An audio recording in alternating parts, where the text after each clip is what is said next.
شیطانی توحید څنګه چې کله شیطان ته الله حکم وکړ، الله ورته فرمایل چې زه درته وایم، زه درته حکم کوم چې آدم علیه السلام مبارک ته تعظیمی سجده ولګو، زه درته وایم. الله ورته فرمایل دا زما حکم دی. شیطان څه وی؟ ربا زه دستانه ما سوا خپل سر اچا ته نخ کته کوم.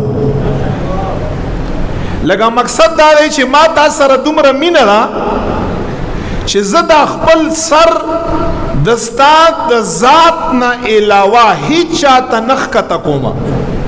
اگر چې ستا حکم دی، خو آدم علیه السلام مبارک ته زه سجده نشم لګولی، ځکه ما تا سره دومره مینه ده، دومره ورباندې مینه ما، او زه دومره کلک موحد یم، دومره کلک د زما توحید دی چې زه آدم علیه السلام مبارک ته اگر چې تعبدی عبادت والا سجده نه وا، تعظیمی وا، ادب والا سجده وا، او الله جل جلاله ورته حکم کړاو چې ته آدم علیه السلام ته ولګوا. خو شیطان څه وکړ؟ د آدم علیه السلام ګستاخی وکړه، هغه ته کم نظر وکړه، سجدې نه انکار وکړه. اوس تاسو دلته راشئ، د شیطان توحید څنګه و؟ د شیطان توحید داسې و، شیطان توحید یو الله یې مانه، بل څوک یې نه مانه، چې د شیطان د توحید په آړ کې د انبیاو ګستاخی وه.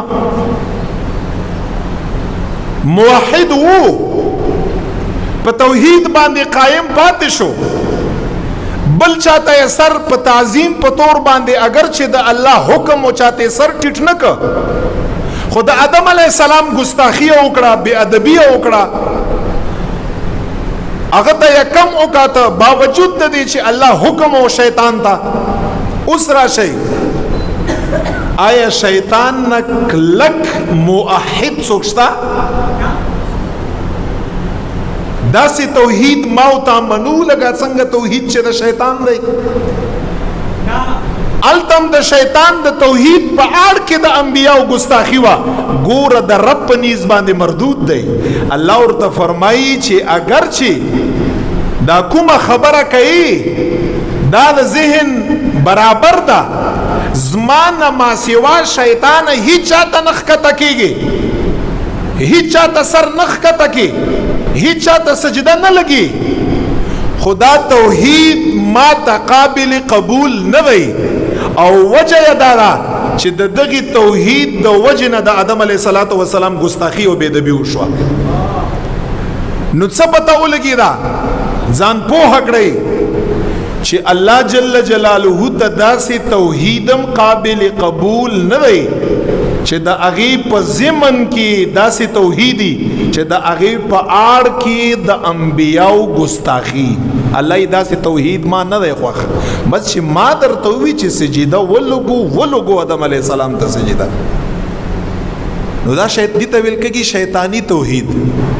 اوس راشئ، داسې محبت د رسول الله په زړه کې صلی الله علیه وسلم او داسې محبت د اهل بیت علیهم السلام په زړه کې چې د هغې په آړ کې د صحابو ګستاخي، چې ته رسول الله سره مینه ساتي، اهل بیت د رسول الله مبارک سره مینه او محبت ساتي، خود دې په ضمن کې صحابو ته کم ګوري، صحابو ته سپک ګوري، صحابو ته عام ګوري، صحابو ته کم نظر کړي. داسې محبت رسول الله سره صلی الله علیه وسلم او داسې محبت اهل بیت سره الله په نیز باندې مردود دی، د رسول الله په نیز باندې مردود دی. دا یاد ساتئ که یو سړی زر کرتی دا وایي چې ما رسول الله مبارک سره د هر چا نه زیات محبت دی، که یو سړی لک بار 1000 بار دا خبره وکا چې زما اهل بیت علیهم السلام سره مینا محبت دی او د حضرت رسول الله مبارک په صحابو کې د صحابو په نسبت باندې یو کم زموږ نه ټول بهتر دي خو په صحابو کې بیا په مراتبو کې فرق شته څوک اعلی او څوک درمیانا څوک ادنا په خپل منځ کې چې دې ډیرم وایي چې ما رسول الله مبارک سره مینا دا اهل بیت علیهم السلام سره مینا دا خو چې صحابو سره په زړه کې بغض ساتي یا هغه ته کم ګوري الله په ذات باندې قسم چې الله تم دا مینا قابل قبول نه ده صحابه چې هغه سره بغض ساتي رسول الله تم دا مینا قابل قبول نه ده اهل بیت علیهم السلام تم دا مینا محبت قابل قبول نه ده